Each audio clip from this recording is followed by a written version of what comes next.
Welcome to China in Focus. I'm Tiffany Meyer. Our top story: the FBI investigating a Chinese hack into U.S. commercial telecom infrastructure. Plus, who are the politicians that have been targeted by Chinese hackers? Trump courts voters in swing state Michigan. Details on his China proposal to bring manufacturing back to the Wolverine state. Are U.S. sanctions on Russia and China effective? An expert talks about loopholes that enable totalitarian regimes to get their hands on U.S. technology. And Halloween celebrations are keeping Chinese police on their toes as young citizens use spooky costumes to take jabs at Beijing censorship.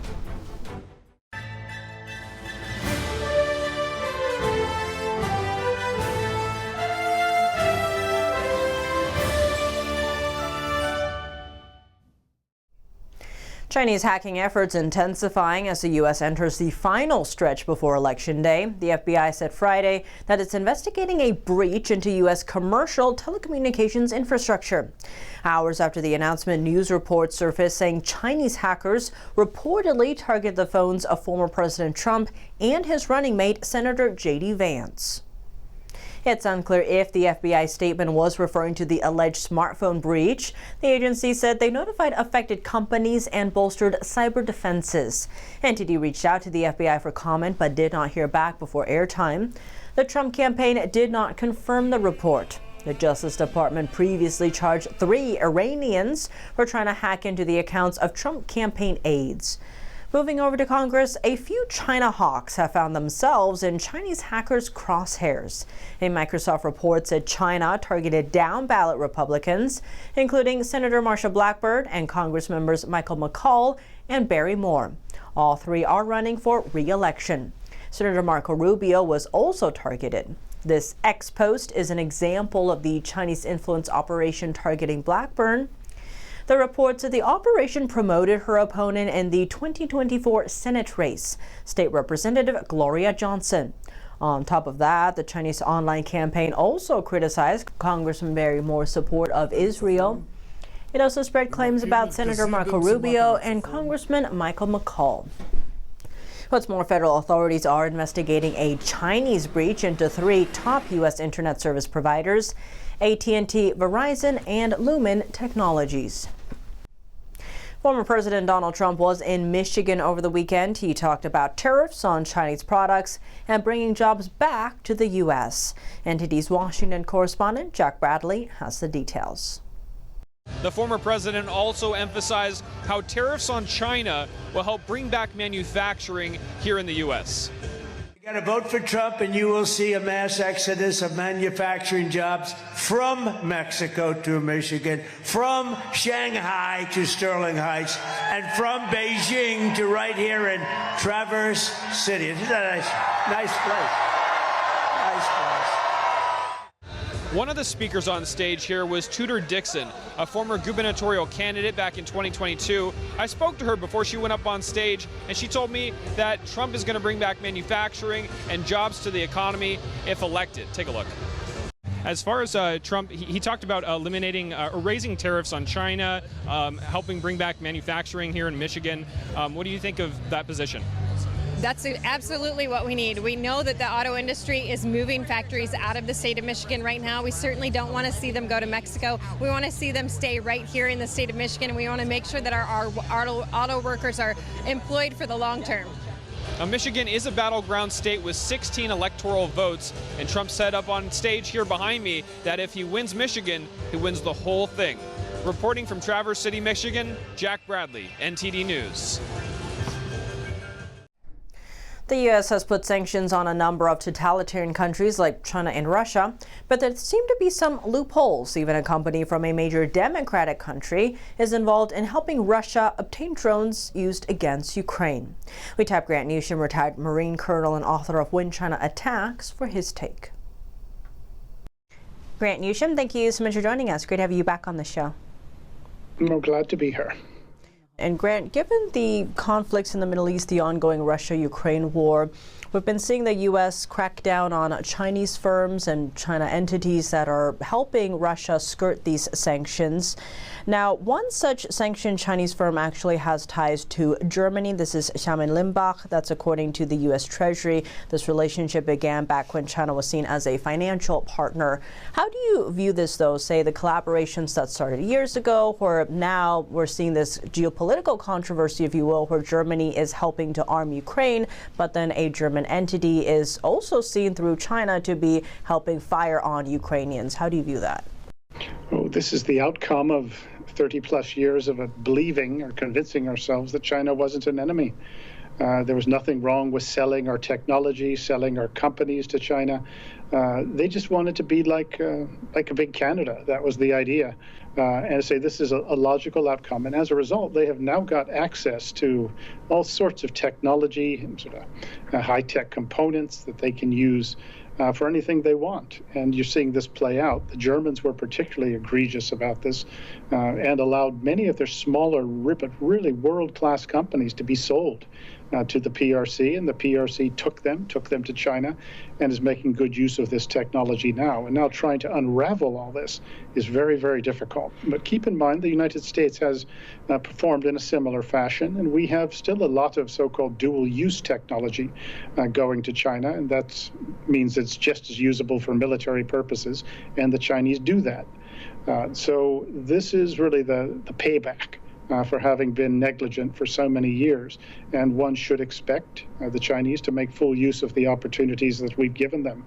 So it's going to take quite an effort for the Germans, for us, the free nations, to sort of close off these pipelines that the Chinese have. It shouldn't surprise anybody what has happened. Now, speaking of skirting sanctions or getting access to things otherwise not supposed to, reports note that there's a drug maker based in Mumbai that's been helping Russia get NVIDIA AI chips. So these are chips that both Russia, China, other sanctioned entities shouldn't get because it's on the entity list. When it comes to, say, skirting these loopholes and trade restrictions, is there a way to stop that, or is there always going to be loopholes? Oh, there'll always be loopholes. There's people who try to get around everything. And when it comes to sanctions busting, countries that are the subject of sanctions go to great lengths to try and figure out ways to get, say, sanctioned or banned technology, banned products, and get around the rules. South Africans did it, the Rhodesians did it, North Korea does it, Cuba does it, everyone does it. But it really requires a concerted effort with a lot of resources and particularly the willingness to punish people when they're caught. And for example, if you catch a country's company doing something like this, well, don't just close that company down, but rather make the country itself pay a price for this. You just have to do this because as long as people see that the benefit outweighs any risks, they're going to keep doing it. So you really have to play rough. We need a lot more people sort of tracking down this stuff and particularly enforcing it. But if you're seen as someone who just give them a slap on the wrist, then you're just going to have more of this thing. But nobody should be surprised by this. A lot at stake here as well. Grant Newsham, thank you so much for your time.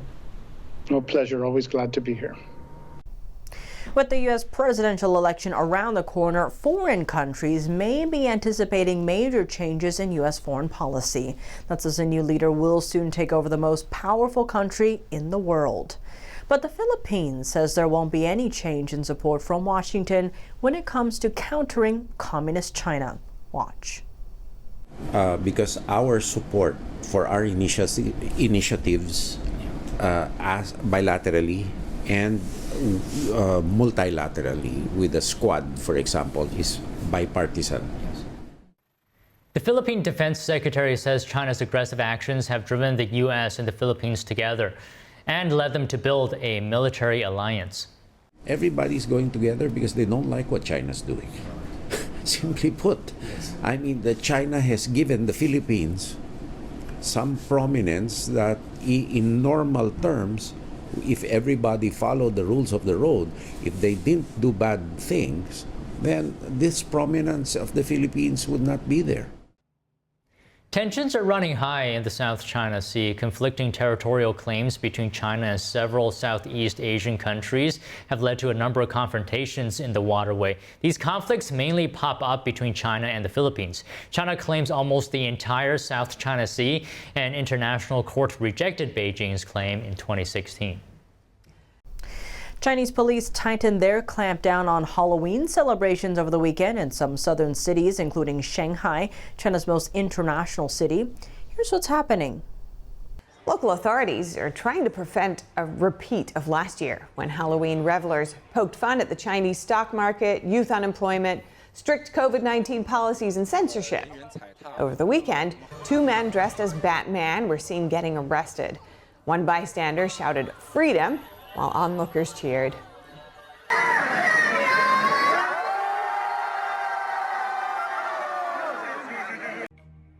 As for other costumes, a person dressed as Jesus was also taken away by the police, as well as someone wearing a Buddha costume.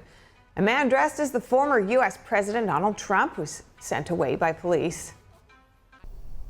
A Chinese artist told the BBC about details he got from his friend and network in Shanghai. According to him, their galleries, bookshops, and bars were given instructions from local authorities earlier this month, forbidding them from holding Halloween celebration events. What's more, a popular park in Shanghai closed for the weekend before Halloween, with no reopening date given. Another park issued an announcement saying it would not accept cross-dressing visitors. A college student told the BBC that his school forbids students from participating in Halloween parties. One teacher went so far as to call on students one by one to ensure they would not attend related events. A knife attack in China's capital, Beijing. 5 were injured on Monday, including 3 minors. And a warning, some viewers may find this footage disturbing. The suspect has been arrested and an investigation is ongoing. The wounded were rushed to the hospital. None of their injuries are life-threatening. China has seen an increase in knife attacks. In September, a Japanese boy was stabbed on his way to school in China. He later died from his injuries. Before that, 4 American college instructors were stabbed in a park in northeastern China. Coming up, Beijing accusing Australia of being plagued by hate crimes after an Australian diplomat criticized human rights in China. More on the Australian leader's response. A prominent Chinese pro-democracy activist finding freedom in the U.S. after 16 years of torture. He looks back on the darkest moments inside Chinese prison. And Russia and China are calling for de-dollarization, in other words, replacing the U.S. dollar as the default international currency. More on that after the break here on China in Focus. Welcome back to China in Focus. I'm Tiffany Meyer. Racism and hate crimes. Do critical comments on human rights violations fall into this category? The Chinese Communist Party says yes, while Australia says no. When it comes to China, we've said we'll cooperate where we can, we'll disagree where we must, and we'll engage in our national interest. And we've raised issues of human rights with China. We've done that in a consistent and clear way. Australia's Prime Minister Anthony Albanese was asked about Beijing's accusations that Australia is plagued by systemic racism and hate crimes. Albanese rejected the claims and said that Australia would always stand up for Australia's interests. This came after an Australian diplomat led a group of Western nations in raising concerns about human rights abuses in China. 15 nations made a statement to the UN General Assembly this week expressing ongoing concern about serious human rights abuses in Xinjiang and Tibet. The Chinese regime denounced the statement. What does life inside a Chinese prison look like? A veteran of the Chinese democracy movement looks back on the 3 prison sentences he endured for his activism and shares the most harrowing and unforgettable moments from his time behind bars. Zhu Yufu was locked up for 16 years in total, all for speaking up against the Chinese communist regime. This summer, Zhu managed to leave China. He settled in Los Angeles to start his new life. Zhu began his democratic activism 4 decades ago. Since then, he has endured repeated arrests, had his home raided, and faced imprisonment. In 1998, he co-founded the China Democracy Party. The following year, he was sentenced to 7 years in prison for so-called subverting state power. When I was first released from Zhejiang province's 6th prison, I said that life inside was worse than death. For years, I couldn't see the sun and I was isolated. While in prison, he was not allowed to read anything or speak to anyone for 15 months. When police later tried to speak to him, he opened his mouth, but no words came out. Standing and sitting still turned out to be severe torture methods. This wasn't ordinary standing. Your face was pressed against the wall, unable to move. If you moved, they'd beat you from behind with punches and kicks. You'd have to stand for 2 hours. He was thrown into prison for the second time in 2007. There, he met a Falun Gong practitioner named Li, who was sentenced to 15 years simply for hanging a banner that read "Falun Dafa is good" at a local tourist site. The torture he endured drove him insane. He completely lost it. At that time, some violent criminals, including a habitual thief, targeted him. Practitioners of Falun Gong are generally very honest and kind-hearted because they follow the principles of truthfulness, compassion, and forbearance. He simply didn't know how to deal with such devious and wicked individuals. In 2012, Zhu was again sentenced to another 7 years for actions supporting democracy. He was released from jail in 2018, but remained under police surveillance. Last year, Zhu was diagnosed with advanced stomach cancer. He blamed it on being forced to eat moldy foods in the prison. Despite those hardships, 16 years in prison hasn't made him lose hope. He says he believes that the darker it gets, the closer is the daybreak. Russian President Vladimir Putin has called for an alternative international payment system to replace the U.S. dollar. He made the comment at the BRICS summit, a large gathering of developing countries, including Russia and China. Putin said that 95% of trade between Russia and China is now conducted in their own currencies. Russia, now heavily sanctioned, blames the U.S. for using the dollar as a weapon. What would de-dollarization mean for the U.S.? Evelyn Lee with NTD Good Morning spoke to Jeffrey Tucker about good and bad impacts of de-dollarization. He's the founder and president at Brownstone Institute, as well as a senior economic columnist at the Epoch Times. Let's talk about your opinion piece recently in the Epoch Times. You say that the U.S. would be better off if the dollar was not the world reserve currency. Why?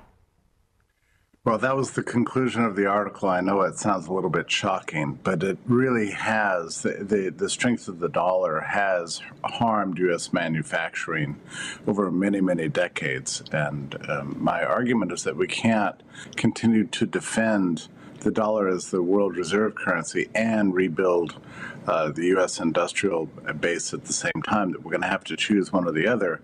And what I suggested in light of this BRICS declaration, which I thought was interesting, never mentions the word dollar anywhere in it, is that the U.S.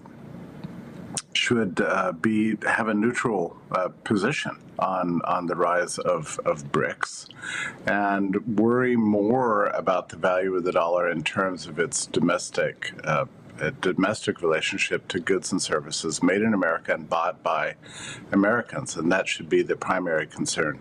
Before we delve into the bigger picture here, can I just follow up on one thing that you said? Why is the goal to rebuild manufacturing and the goal to maintain the dollar as a reserve currency creating this tension? How do they contradict each other?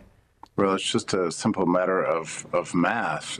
So long as the U.S. is the world reserve currency and the top valued currency in the world, the imports are always going to be cheap and affordable, and the U.S. exports are always going to be very expensive. So just as a matter of economics, economic reality, and the mathematics of the situation, the U.S. exports are always going to suffer because of the strength of the dollar, and imports to the U.S. are always going to be at a great advantage because of the strength of the dollar. There's one additional problem that bears mentioning here.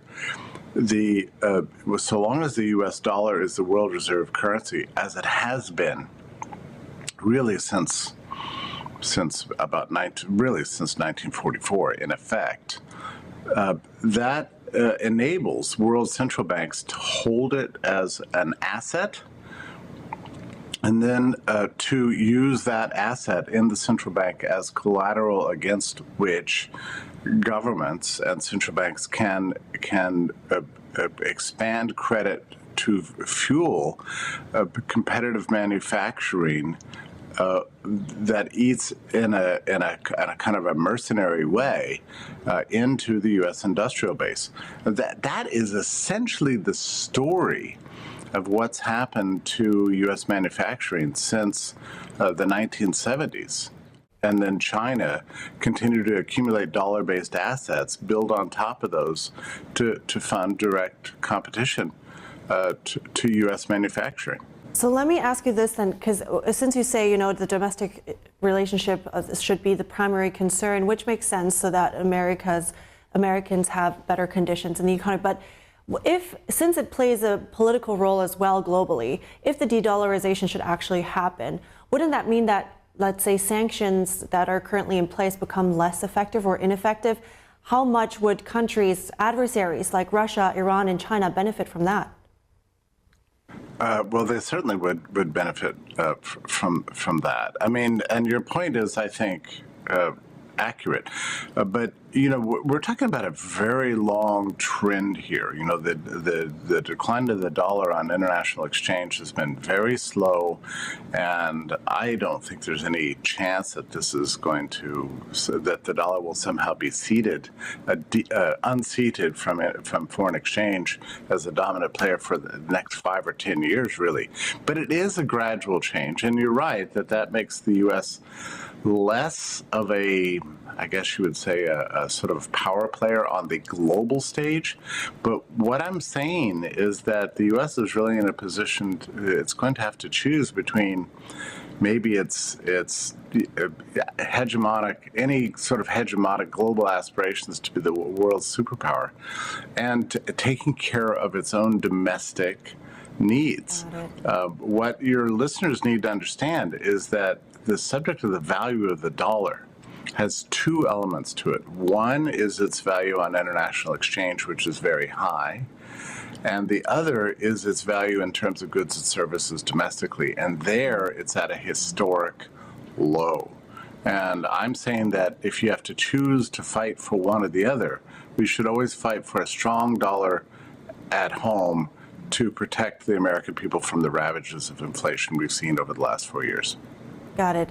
I think that's a very interesting topic, and certainly we can dive very deep on that. Unfortunately, we're running out of time. Jeffrey Tucker, thank you so much for your insights. It's such a pleasure. Thank you. That's all for today's China in Focus. I'm Tiffany Meyer. If you have any feedback on the show or have something you'd like to see us cover, send us an email at chinainfocus@ntd.com. We'd love to hear from you. For round-the-clock original news coverage, visit us at ntd.com or download our NTD app. Thanks for watching. See you tomorrow.